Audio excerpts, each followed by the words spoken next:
Olá, amigos, estamos de volta para mais um programa Despertar, produzido aqui pelo SEAC, Centro Espírita Amor e Caridade, e veiculado pela TV Prevê, a TV Educativa Prevê.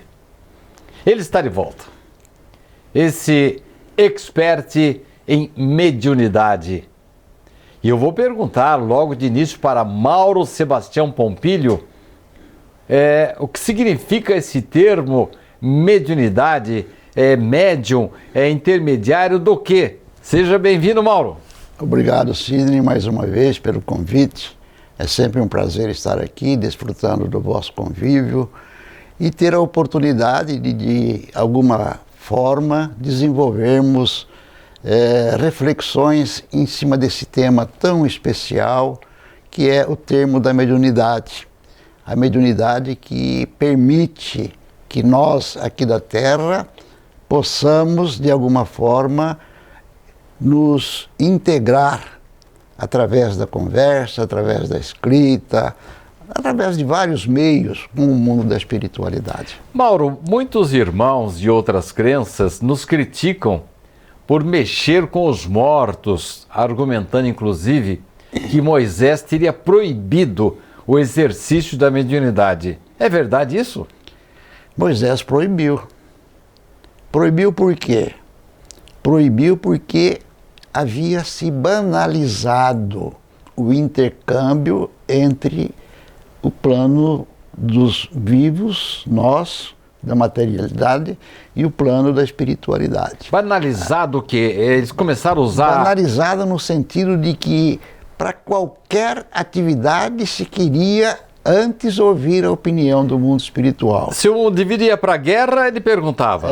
Se ia comprar uma biga lá, uma carroça, perguntava. Se tinha que plantar, se o tempo era bom de plantar, se o tempo era bom de colher. Tudo dependia de uma orientação do mundo espiritual. Isso fazia com que as pessoas perdessem a iniciativa tão importante para o nosso processo de desenvolvimento na vida, tá? Então, Moisés entendeu de fazer essa proibição. No entretanto... Já estou até adivinhando o que você vai dizer. No entretanto, o profetismo continuou e depois veio Jesus, que de alguma forma ressuscitou de forma plena, absoluta, essa possibilidade. Eu pensei que você ia dizer o seguinte, Mauro, que já que Moisés proibiu, é sinal que existia a comunicabilidade com os espíritos? Sim, é uma coisa lógica. Se ele proibiu, porque era comum o processo, né?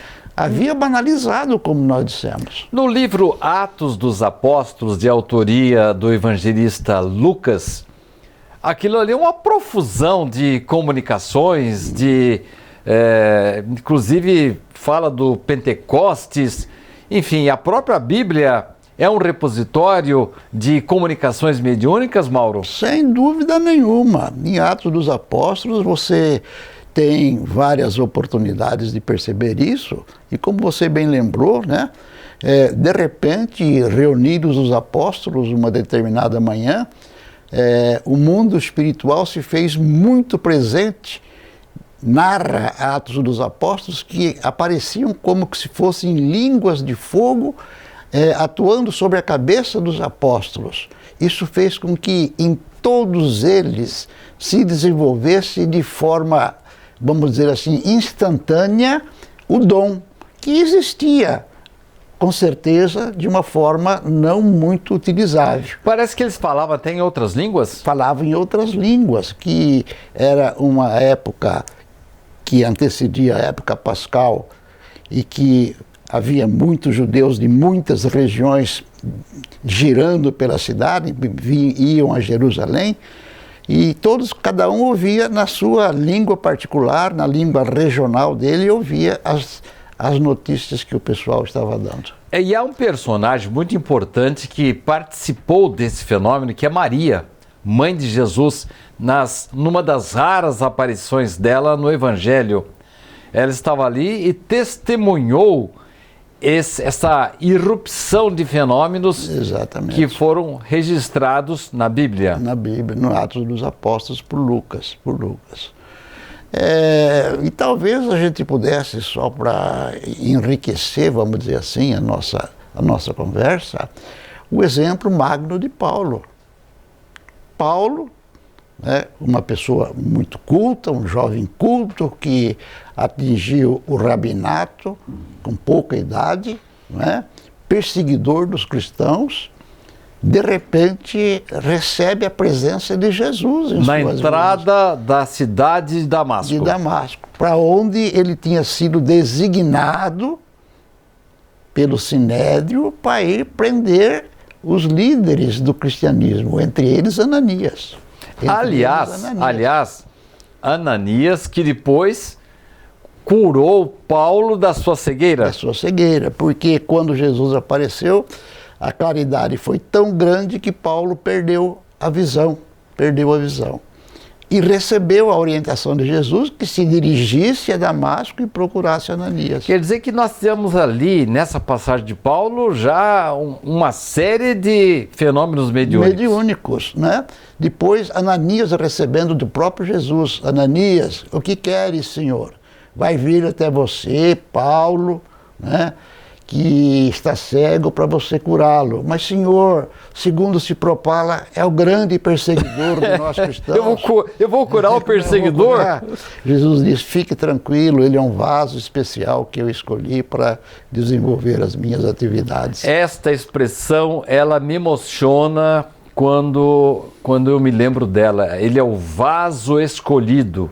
Significa, então, Mauro, se você concordar comigo, que Jesus já sabia dos dotes de Paulo, os dotes mediúnicos, de oratória, de liderança, muito antes de ele se encontrar com Paulo. Ah, né? Com certeza. São pessoas escolhidas, já vieram predestinadas. Os apóstolos, Paulo e muitos outros, já vieram no processo reencarnatório predestinadas para serem os arautos da divulgação da nova doutrina. Eu considero Paulo assim uma espécie de transatlântico que estava num roteiro assim e Jesus desviou o roteiro dele para aproveitá-lo. Estava no roteiro errado para um roteiro certo. Nós vamos fazer um pequeno intervalo, porque a conversa com o Mauro é muito gostosa, é muito didática e a gente às vezes até perde o horário. Mas nós vamos fazer um pequeno intervalo agora e em seguida voltarei perguntando para Mauro a respeito de outras manifestações da mediunidade constantes da Bíblia, em forma de profecias. Não saiam daí, estamos de volta já já.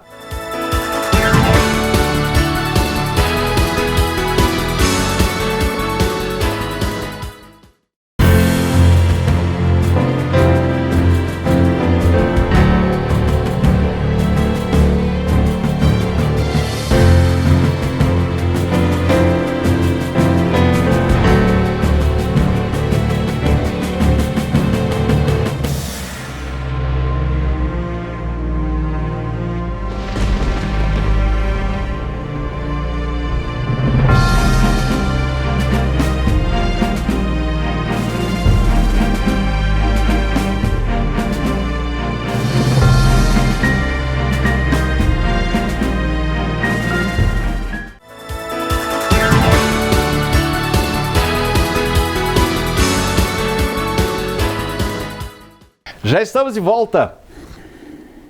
Hoje estamos falando de fantasmas, de espíritos, de médiums. E temos aqui um bom construtor de ideias em torno desse assunto. Mauro Sebastião Pompilho está nos dando uma verdadeira aula de mediunidade. Me diga uma coisa, Mauro. Você acha que aqueles profetas, aqueles anúncios que eram feitos muito antes da vinda de Jesus, depois, após a vinda dele também, isso aí, de uma certa forma, representa, vamos dizer, manifestações mediúnicas? Os profetas eram médiuns? Sem dúvida nenhuma. Os profetas, praticamente tudo o de bom que eles falavam, porque às vezes eles falavam coisas também inadequadas, mas tudo de bom que eles falavam era de alguma forma inspiração, vinha do mundo espiritual, tá? Então, o profetismo, largamente mencionado no Velho Testamento da Bíblia, é a prova mais cabal, mais evidente de que, efetivamente, o homem jamais esteve marginalizado por Deus nas suas necessidades evolutivas. E o profetismo é a prova cabal disso, né? Os profetas vinham com essa função de alguma forma, intermediar as ideias que o mundo espiritual ia transmitindo devagarinho para o processo de aproveitamento. Nós conhecemos muito a história do povo judeu, porque o povo judeu teve a sua história escrita, e essa escrita foi, de certa forma, divinizada, vamos dizer assim, e Jesus nasceu no meio dos judeus, era um judeu também, então a gente conhece muito essa literatura, mas existem outras literaturas antiquíssimas, como a dos Vedas, né, no hinduísmo, como a do Zoroastro, na Pérsia, né, Buda, que tem coisas maravilhosas, que eram prepostos de Jesus, já não falo mais de Deus, eram prepostos de Jesus que vieram lançando as sementes das coisas boas que deveriam acontecer. E o profetismo foi muito utilizado. Emmanuel nos dá notícias de que 6.000 anos antes da vinda do Cristo, ele já começou a mandar esses profetas para aplainar o caminho que ele deveria percorrer. Exatamente. Mauro, Moisés também era médium? Era médium de primeiríssima qualidade. Era médium que tinha uma assistência espiritual muito grande. Por quê? Porque ele teve sob os seus ombros uma grande responsabilidade, a maior de todas elas, de receber o Decálogo. Os 10 mandamentos da lei de Deus, que são válidos até hoje, vão valer para todo sempre. E uma mediunidade especial que gravou na própria pedra. Na própria pedra, né? É uma mediunidade muito especial. Seria uma psicografia, mas cunhando numa pedra, né, numa lousa. E, além disso, ele tinha a responsabilidade de trazer aquele povo que estava lá há 300 anos sob escravidão no Egito, sim, para a Terra Prometida. Para a Terra Prometida. Então, ele arcou com uma responsabilidade muito grande na sua vida, tá? E conseguiu dar conta do recado. Ele só não chegou a entrar na Terra Prometida, porque ele desencarnou um pouco antes, né? Quem entrou foi Josué, na verdade, foi Josué que entrou, liderando o povo judeu, mas ele fez coisas do Arco da Velha. Por exemplo, a Bíblia narra na necessidade de que o povo judeu fosse autorizado pelo faraó da ocasião a sair do Egito, porque era um povo que era, na verdade, a grande mão de obra dos egípcios. Era a grande mão de obra barata dos egípcios, tá? E eles não queriam que o povo saísse do Egito, mas precisou que algumas coisas especiais acontecessem, e aconteceram sempre através da mediunidade de Moisés. Eu gostei muito do que você falou uma certa hora. Quando se fala em lei de causa e efeito, quando se fala em reencarnação e até em comunicabilidade com os espíritos, logo se fala em espiritismo. Mas, como você citou aí, a lei de causa e efeito, que é irmã da reencarnação, ela já existe em outras civilizações antigas, desde a antiga Grécia, 500 anos antes de Jesus. Sócrates já dava conta disso. A lei de causa e efeito é uma lei divina ou natural. Então, ela é tão eterna como o próprio Deus. A lei de causa e efeito é aquela do plantou, colheu? Isso, você vai colher o que planta. Basicamente é isso. É o bumerangue lá da Austrália, que você joga e volta para você com aquilo que você que lançou. Jesus recitou que a cada um seria dado segundo as suas próprias obras. São meios diferentes de ser exposta a essa lei, que é uma lei fundamental na vida de toda e qualquer criatura, tá? E é uma lei que está presente na nossa vida todos os instantes. Porque aquilo que nós estamos falando aqui, se falarmos alguma grosseria, alguma coisa errada, de alguma forma vai refletir contra nós, tá? Porque nós estaremos causando, às vezes, mal-estar em pessoas, ou ideias diferentes em pessoas. E a sintonia também, né, Mauro? Exatamente, exatamente. Mauro, nós estamos chegando ao final desse bloco. Vamos ver se dá tempo de você falar uma coisinha para mim. Eu escrevo, sou escritor, mas eu não me considero um médium. Ou será que eu sou médium intuitivo, sensitivo? Ao menos inspirado, com certeza você deve ser. Porque a mediunidade também, a inspiração também é uma mediunidade catalogada no livro dos médiuns. Médiuns inspirados, tá? E a inspiração, ela propicia muitas coisas na nossa vida que a gente não sabe como de repente acontece aquela ideia e vem, etc. É inspiração. Essa inspiração, ela pode... ela certamente é algo que surge para nós de repente. Nos artistas também? Nos artistas. Castro Alves escrevia aqueles poemas lindíssimos, anti-escravidão. Deus, ó Deus, onde estás que não respondes? Em que mundo tu te escondes? Em que mundo, em que estrela tu te escondes, embuçado nos céus? Há 2000 anos te lancei meu grito, que embalde desde então corre infinito. Onde estás, Senhor Deus? Olha, você tem que voltar a esse programa qualquer dia só para declamar para nós, viu, Mauro? Então... Ô, Mauro, uma peninha a mais só. Os inventores são médiums? Quem? Inventores? Também recebem ajuda do mundo espiritual, com certeza. Os cientistas, de um modo geral. Para poder debelar essa pandemia, nós recebemos a inspiração do alto? Muito. O mundo espiritual esteve atuante, plenamente atuante nas ideias, nas sugestões dos nossos cientistas. Não saia daí. Nós vamos para um apoio cultural e no instantinho voltaremos para fazer mais perguntas para Mauro Sebastião Pompilho sobre mediunidade. Voltamos já já.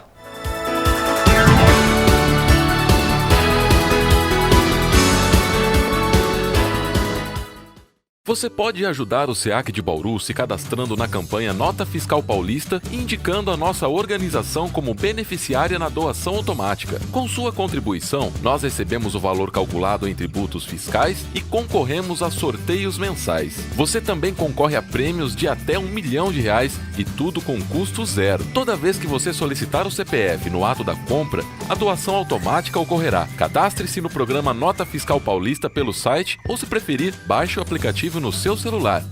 Faça seu login e siga o passo a passo que o sistema oferece. Escolha a opção Entidades e, em seguida, Doação de cupom fiscal com CPF automático. Pesquise pelo nosso CNPJ, Centro Espírita Amor e Caridade, e selecione Prazo Indeterminado. Pronto, agora você já está ajudando o SEAC e todos os nossos projetos. O Centro Espírita Amor e Caridade de Bauru agradece.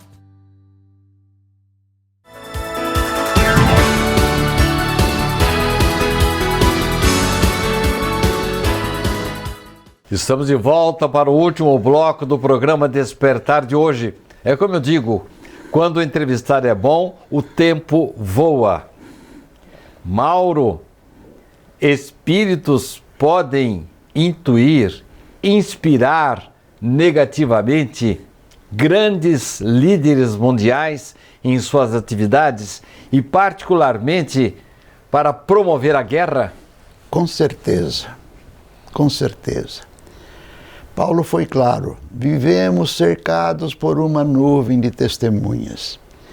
E as testemunhas que mais comumente estão próximas de nós são espíritos do terra a terra. Ah, meu Deus do céu, que má notícia, São Mauro. espíritos que, desencarnados, não conseguiram ir para instâncias, vamos dizer assim, mais excepcionais. E tem interesses materiais ainda? Então ainda tem interesses Estão materiais, grudados aqui com... Tem interesse em guerra, tem interesse em matança, tem interesse em poder, tem interesse em posses, tem interesse em tudo isso que movimenta de alguma forma o mundo material. Tá?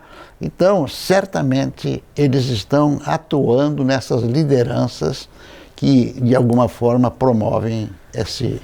Mas não estamos à mercê dos espíritos, há também a defesa dos espíritos superiores. Com certeza, que seria de nós se não houvesse a presença do mundo maior. Para contrabalançar. Contrabalançando, permitindo algumas coisas, a gente não sabe, Deus sabe por que as coisas acontecem, tá? Permitindo algumas coisas e não permitindo outras coisas. Mauro, eu vou voltar um pouquinho, vou passar para um outro tema. Eu quero aproveitar a sua presença, porque eu sei que você fez o prefácio do livro Fragmentos da Minha Mediunidade, de Mônica Dabos. Mauro, é um livro, assim, importante para os médiuns. São depoimentos preciosos, mostrando como uma pessoa, às vezes, está, assim, não digo à mercê, mas sob a influência dos espíritos, com desdobramentos que Mônica Dabos descreve com muita precisão no seu livro. Mauro, você naturalmente leu o livro integralmente. Algum capítulo chamou mais a sua atenção? Para mim, Sidney, o livro da Mônica Dabos, Fragmentos da Minha Mediunidade, ela se despe mediunicamente, contando toda a trajetória mediúnica dela. Mas o que aconteceu de excepcional na vida dela, que eu acho que foi o divisor de águas, né, entre o estado desorganizado que ela vivia para um estado de vivência organizada, foi exatamente o capítulo que ela intitulou de Divisor de Águas. Sim. Nesse capítulo, ela narra a chegada dela ao Centro Espírita Amor e Caridade. Foi aqui que ela conseguiu obter subsídios exatamente. Para administrar melhor a sua sensibilidade? Chegou aqui, teve a felicidade de ser atendida pelo Richard Simonetti, que com o seu conhecimento, a sua ilustração a respeito do assunto, a encaminhou adequadamente. Ela começou a frequentar o curso de orientação espírita e mediúnica, o COEM, tá? E percebeu que efetivamente aqui ela iria tomar conhecimento de tudo aquilo que ela havia vivenciado desde a sua infância praticamente. Mauro, você me fez lembrar de uma pergunta que eu queria ter feito no bloco anterior, mas ainda aplicado ao próprio livro da Mônica. Quando você começa a estudar, entra naquele antigo COEM, que provavelmente nós vamos reimplantar aqui, parece que os espíritos dão uma trégua. Os perturbadores... na verdade, veja bem, a mediunidade é do médium, não é do espírito. A mediunidade é do médium. Então, enquanto ele vê espírito, não sabe o que é e acontece, as coisas acontecem, e ele está meio perdido.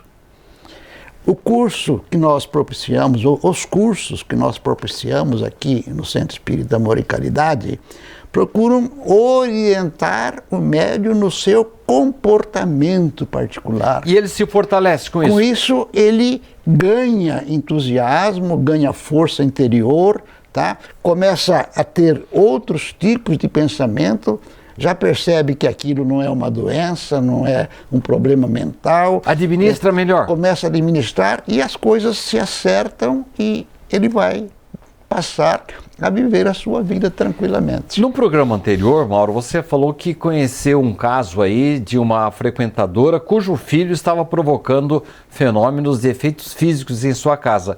Com a Mônica também aconteceu. Os relógios paravam. Parava, o relógio dela parava. Aconteceu uma série de fenômenos que acontece. E você falou do que vamos começar o curso Coen, eu comecei um novo curso presencial.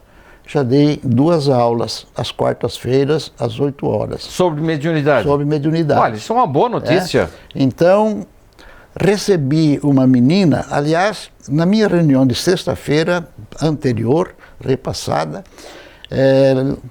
levaram uma menina, uma moça, né, uma moça, chorando, né, e dizendo, olha, eu estou vendo espírito, eu não sei o que é e tal e coisa. Falei, fica aí um pouquinho. Nós fizemos o estudo, ela acompanhou o estudo, terminamos o estudo, peguei 2 ou 3 pessoas do grupo, demos um passe nela, tá? Fiz uma prece, a menina saiu boa. Olha só que maravilha. Saiu boa, tá? Nesta última quarta-feira, aí ela começou a fazer o curso. Nesta última quarta-feira, ela estava lá, perguntei para ela, como é que você está? Ah, estou bem mais tranquilo, senhor Mauro. Posso ir tomar passe de novo sexta-feira? Olha que maravilha. Pode sim, lógico, sem dúvida nenhuma. Para encerrar, Mauro, estamos já no fim do programa.